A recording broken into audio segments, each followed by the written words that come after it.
La matinada del dilluns 2 de maig, no fa ni un mes, ens despertàvem amb la notícia de la mort del líder d'Al-Qaeda, Osama Bin Laden.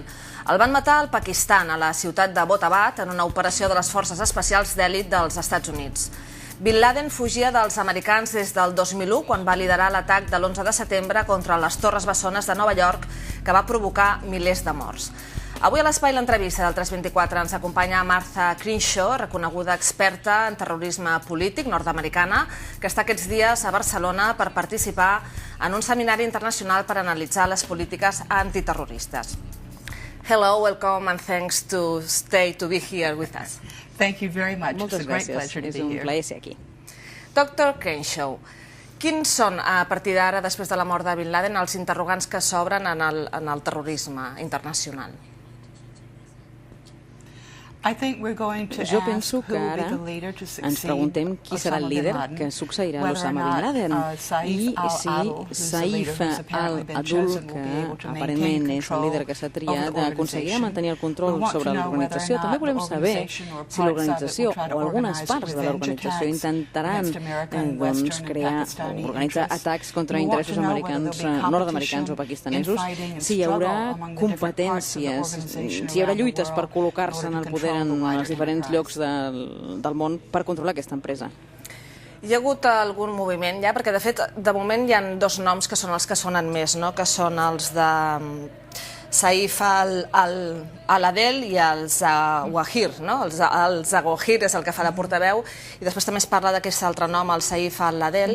Aquestes dues persones ara mateix tenen controlat en quina situació estan dins d'Al-Qaeda?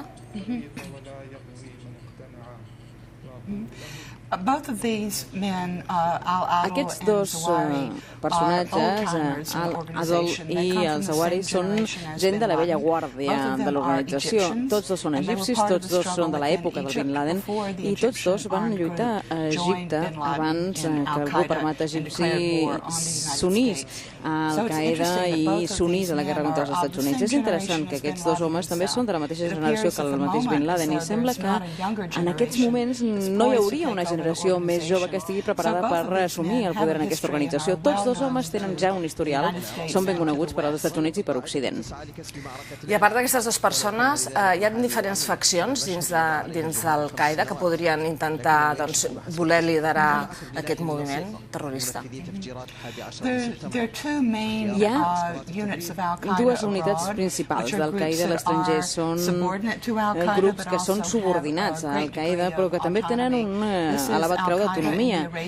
Al-Qaeda a la península aràbiga, basat al Iemen, i està liderat per un americà, al-Awlaki, com a mínim aquest és el portaveu de l'organització. I l'altre grup és el braç d'Al-Qaeda al Magreb, conegut als Estats Units, que es coneix als Estats Units com AQM, i també té molta relació amb els grups armats d'Algèria, i tots podrien lluitar pel lideratge de tota l'organització. Parlem un moment del dia de la mort de Bin Laden, l'1 de maig als Estats Units, i nosaltres ens despertàvem amb aquesta notícia a la matinada del 2 de maig. Els serveis secrets pakistanesos, vostè creu que sabien o no sabien on estava Bin Laden, que sembla ser que vivia a Abbottabad des de feia més de 6 anys? Doncs bé, la veritat és que va ser una coincidència curiosa, que el Bin Laden vivís a Abbottabad, que és una gran seu militar del Pakistan. No resulta creïble pensar que ningú en els serveis secrets pakistanesos sabés on era.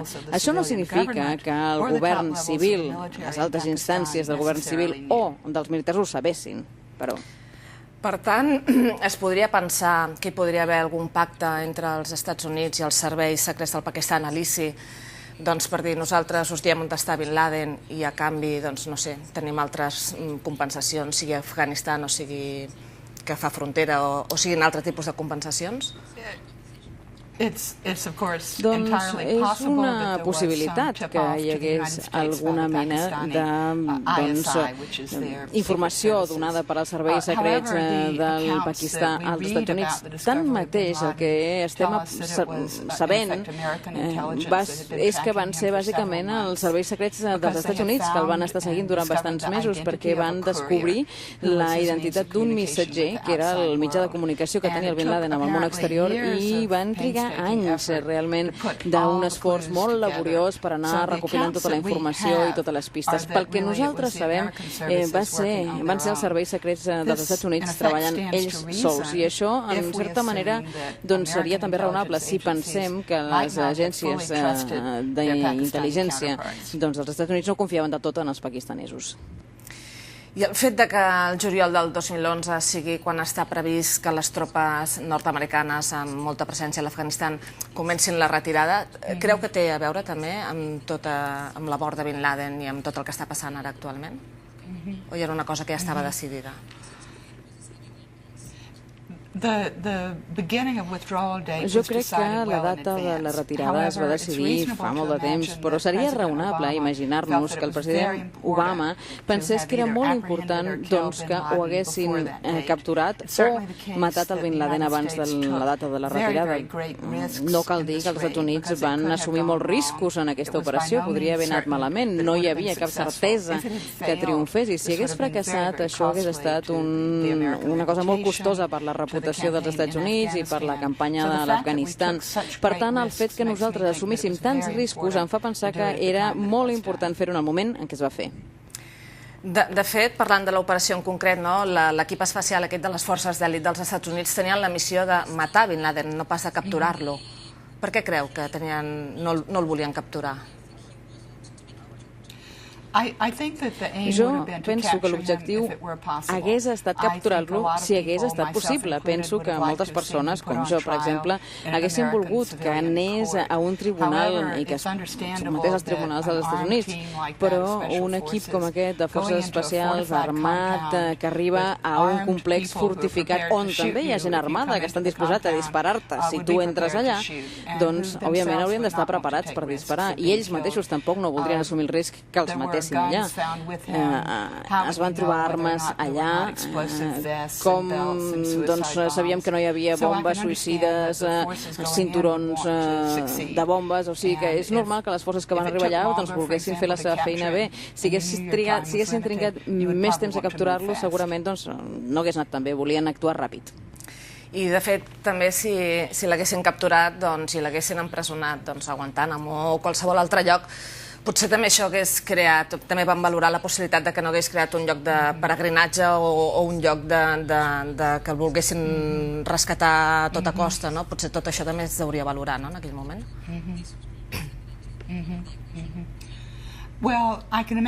Jo m'imagino que es devien tenir en compte uns quants factors, o almenys a mi se m'acudeixen.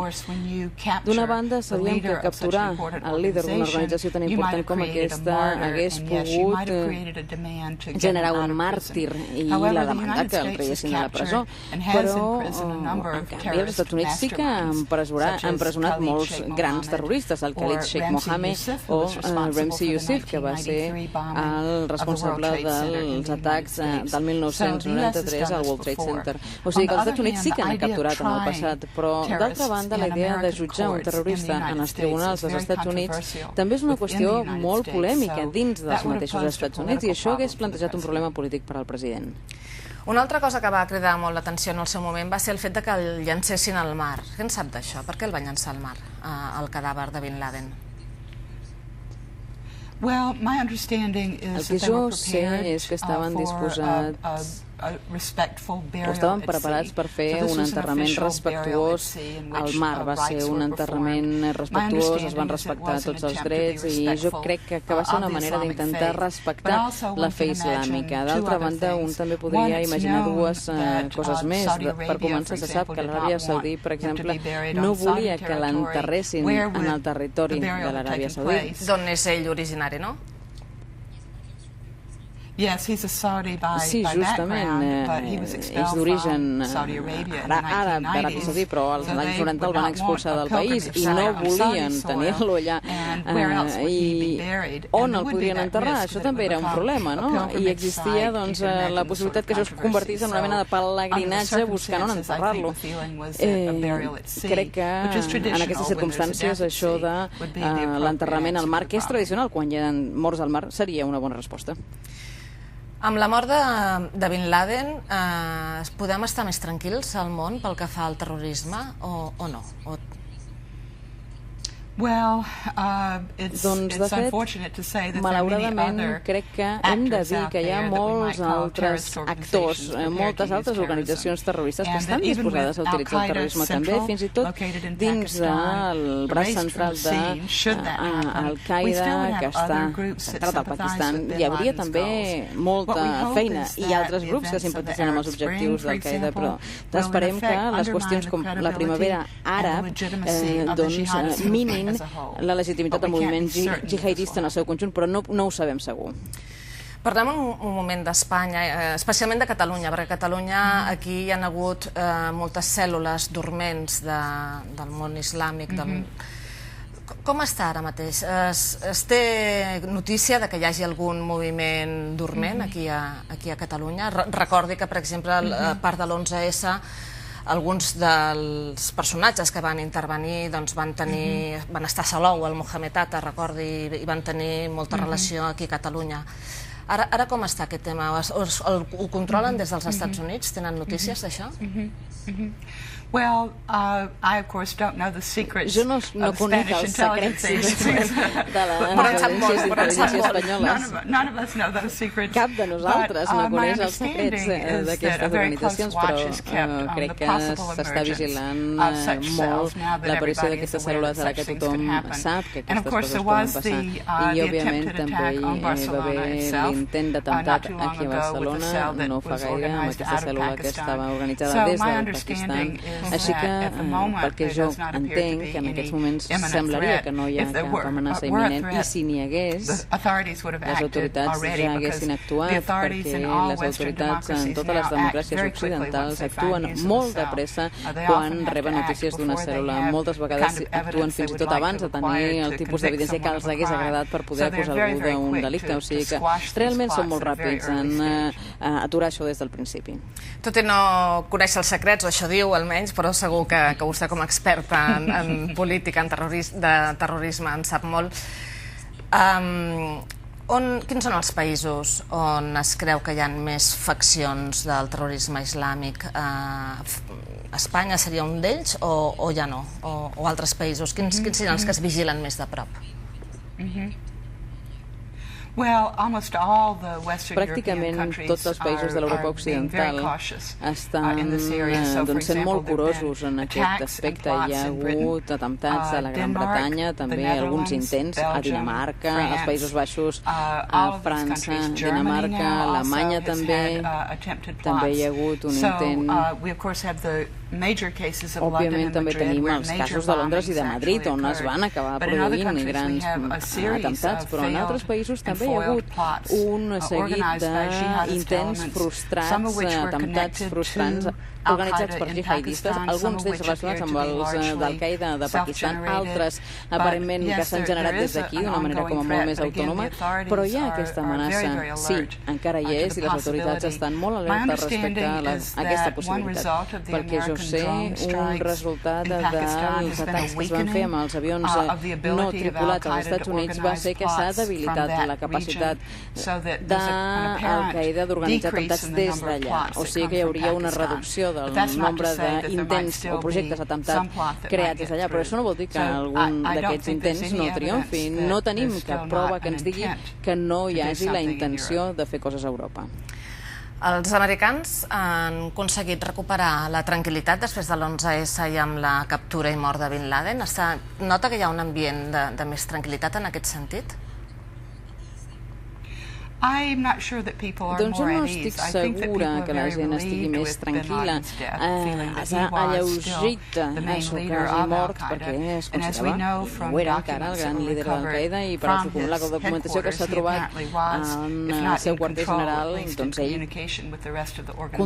continuava controlant, o com a mínim mantenint la comunicació amb la resta de l'organització. O sigui que la gent està contenta, sí, s'ha donat un cop a Al-Qaeda, però alhora els nord-americans també saben que la set de venjança també és molt gran, que hi haurà intents d'atemptats als Estats Units. Ja n'hi ha hagut al Pakistan que s'han justificat com a revenja per la seva mort. Sí, canviant una mica de tema, però també molt relacionat al seu president, en Barack Obama, la setmana passada feia aquest discurs sobre el procés de pau, on bàsicament va dir dues coses, que és que va prometre ajuda econòmica al món àrab per consolidar aquests canvis que comentava abans de la primavera àrab, i després, pel que fa a l'acord de pau entre Israel i Palestina, doncs demanava una cosa molt clara, que és que es tornessin a les fronteres de l'any 1967. Sembla ser que això entre Israel i Palestina, al Netanyahu, el líder d'Israel, no li ha agradat gens, ja dic que ni parlar-ne. Com ho valora vostè tot això? Bé, em sembla que és importantíssim que els Estats Units i Occident donen suport al moviment a favor de la democràcia a l'Orient Mitjà, sobretot a Tunísia i a Egipte. Jo crec que el president estava expressant el que tothom creu, en general, que és importantíssim saber consolidar aquest moviment democràtic en lloc de permetre que els règims tornin a ser règims autoritaris o caiguin en una situació de caos que permeti que el moviment de la jihad assumeixi el poder. No volem que passi això, cap de les dues coses. Respecte al conflicte entre Israel i Palestina, les negociacions des del 67 s'han basat en la idea que les fronteres del 67 serien un punt de partida i que s'haurien de fer adaptacions per la seguretat d'Israel i també per als assentaments. Però una altra cosa que també va dir el president i que em sembla molt rellevant és sobre la qüestió de Jerusalem i el dret del retorn, que es diferiria fins més endavant en les negociacions. Netanyahu va parlar molt en contra d'aquesta proposta, però esperem que puguem començar les negociacions aviat per una solució. És molt important també pel terrorisme i, a més, per altres causes d'inestabilitat a la regió. Estem ja en l'últim minut de l'entrevista i m'agradaria que em donés la seva opinió sobre el ciberterrorisme. És una amenaça real avui en dia? No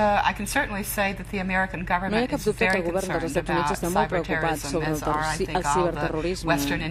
Tots els països industrialitzats d'Occident també ho estan.